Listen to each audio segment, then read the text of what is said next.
Saudara-saudari terkasih, apakah saudara sudah memulai hari ini dengan penuh sukacita dan punya niat untuk berbuat baik meskipun kecil? Semoga Tuhan memberkati niat baik saudara.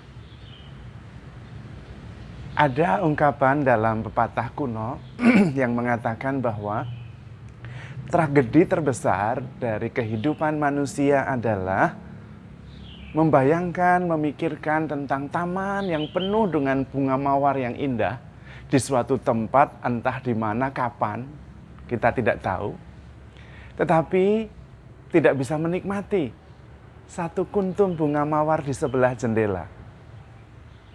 Itu tragedi namanya. Karena memikirkan sesuatu yang tidak jelas, sangat indah di suatu masa depan, suatu saat nanti, dan di suatu tempat, sampai-sampai tidak bisa menikmati saat ini.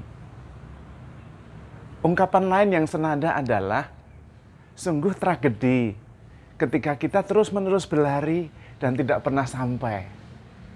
Yang ada hanyalah lelah. Dan itu sering terjadi dalam hidup kita. Ketika kita kecil, kita berpikir, nanti kalau saya sudah dewasa, saya pasti bahagia. Sesudah dewasa berpikir, kalau saya punya pekerjaan, nanti saya pasti akan bahagia. Sesudah punya pekerjaan, nanti kalau saya menikah, pasti saya bahagia. Dan apa yang terjadi ketika menikah? You know lah.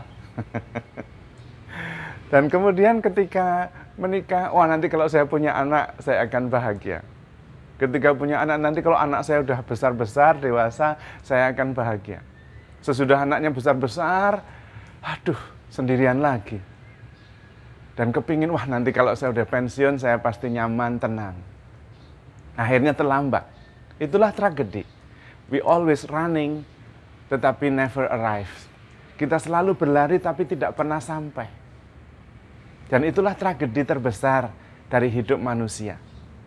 Kita terus-menerus khawatir dan tidak pernah hidup. Maka ada nasihat. Stop worrying and start living. Itu yang penting yang harus kita usahakan.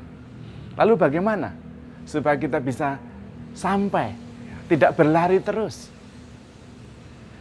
Kita mesti membedakan dua hal, yaitu hidup dalam permukaan dan hidup di dalam dasar. Kita di atas boleh berlari, tetapi kita terus harus berakar di dalam. Nah, itu yang paling pokok. Kita terus boleh maju, tetapi kita tetap harus mempunyai pondasi yang kuat, yang tetap, yang stabil. Karena kalau kita terus berlari, kita ingin mencapai ini, nanti kalau sudah punya rumah, harus rumah yang bagus, rumah yang besar, di tempat yang indah, dan semuanya nyaman. Tetapi ketika kita sudah sampai, ternyata biasa saja dan kita tetap tidak bahagia. Kenapa? Karena kebahagiaan itu saya di sini, di dalam hati, dalam perasaan saya. Merasa bahagia, berarti itu perasaan. Perasaan ada di mana? Di sini. Damai, tenang itu ada di pikiran, ada di hati. Pikiran dan hati ada di mana? Di sini. Maka kita bisa pergi ke tempat yang indah sekali, tapi tetap kita ketemu diri kita sendiri. Kita tetap ketemu sama perasaan kita sendiri. Kita tetap ketemu sama pikiran kita sendiri. Maka bukan tempat yang penting, bukan orang yang penting, tetapi diri kita sendiri.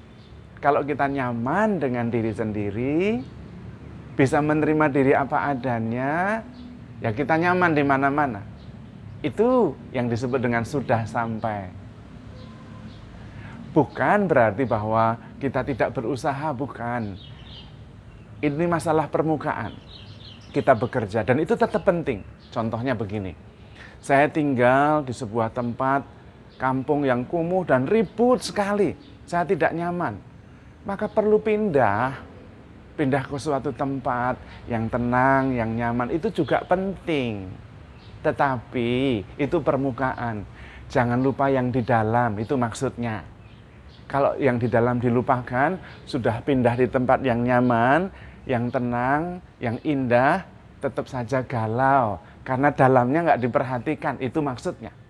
Jadi hidup itu ada dua lapisan. Lapisan permukaan dan lapisan kedalaman. Yang pokok yang kedalaman. Boleh permukaan ini kita usahakan, tapi jangan melekat, jangan tergantung. Itu maksudnya. Sehingga kita bisa sampai, tidak terus berlari. Kalau kita bisa pindah ke tempat yang indah, rumah yang nyaman, fine, bahagia. Karena dalamnya sudah bahagia. Tapi kalau sampai tidak bisa, ya tetap bahagia. Itu maksudnya. Karena kita sudah sampai. Karena itu Tuhan Yesus mengajaknya sederhana sekali. Datanglah kepadaku. Kalian semua yang letih, lesu, dan berbeban berat. Aku akan memberikan kelegaan kepadamu. Ini masalah hidup dalam diri kita. Kita lega, datang kepada Tuhan, tidak khawatir, dan start living. Itu dia, yang paling penting. Permukaannya boleh bergelombang, tapi dasarnya tetap tenang. Nah, itulah lautan. Dan itulah hidup kita. Hidup kita ada dua lapisan itu.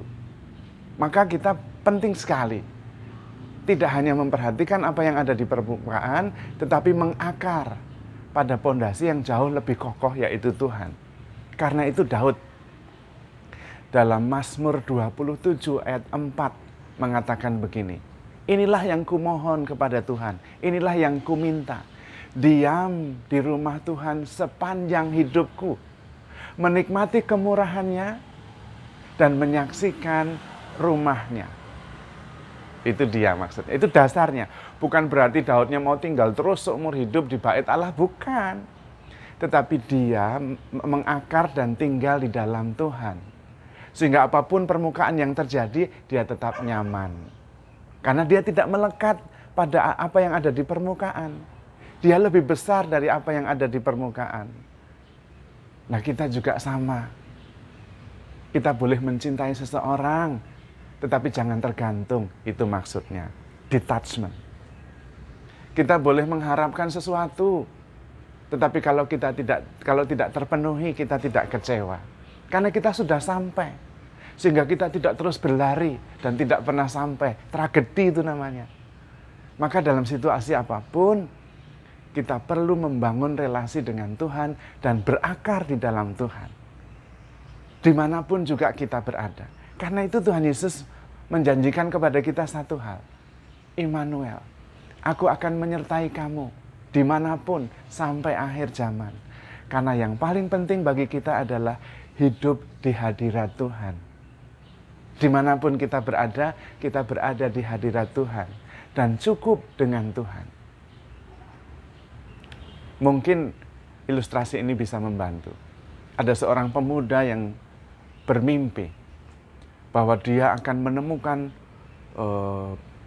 berlian yang sangat besar dan sangat berharga. Tapi harus menuju ke sebuah desa, dan di luar desa itu ada sungai, dan di pinggir sungai ada pohon besar yang rindang. Di situ akan ketemu pertapa yang sedang bertapa. Mintalah berlian itu, dia punya.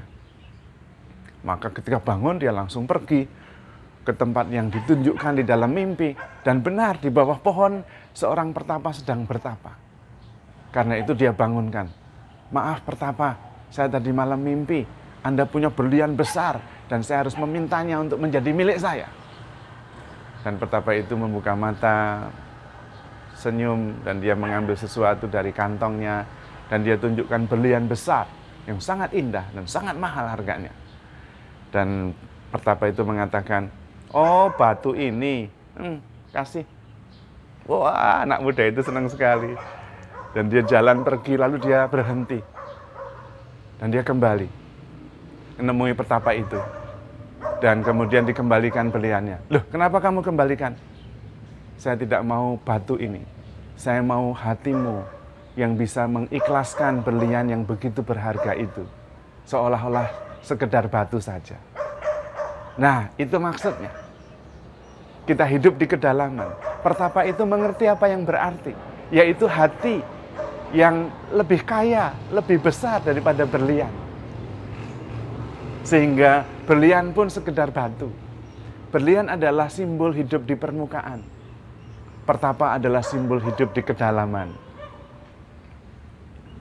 Kalau kita mempunyai kehidupan rohani, itu hidup di kedalaman, kita mempunyai dasar yang kuat untuk bisa membaca peristiwa secara tepat.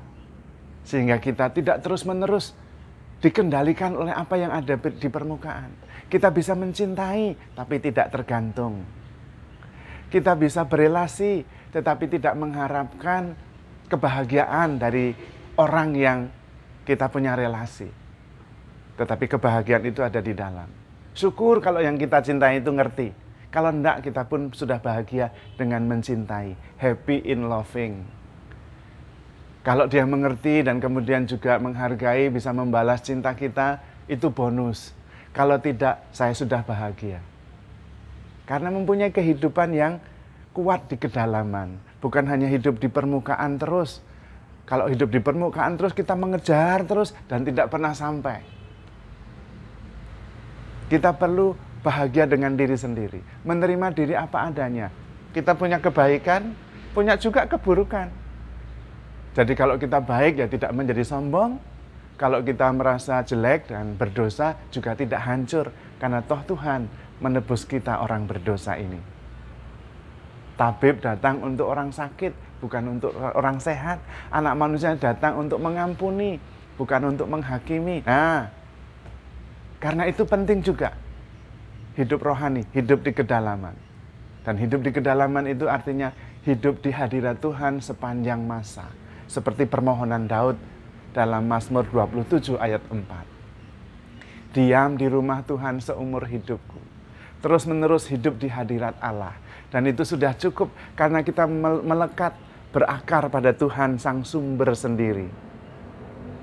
Yang menerima kita apa adanya, yang mencintai kita tanpa batas. Sehingga hidup di permukaan, dicintai orang yang kita cintai atau tidak masalah. Karena kita sudah hidup di dalam dasar kasih Allah sendiri. We are so loved by God. Karena itu, be happy and handle yourself with care. Anda sudah sampai di hadirat Tuhan. Tuhan sendiri mengatakan, tinggallah kepadaku. Tinggallah di dalam aku dan aku di dalam engkau. Supaya engkau hidup dan hidup di dalam kepenuhannya. Maka, handle yourself with care because you are loved. Tuhan memberkati.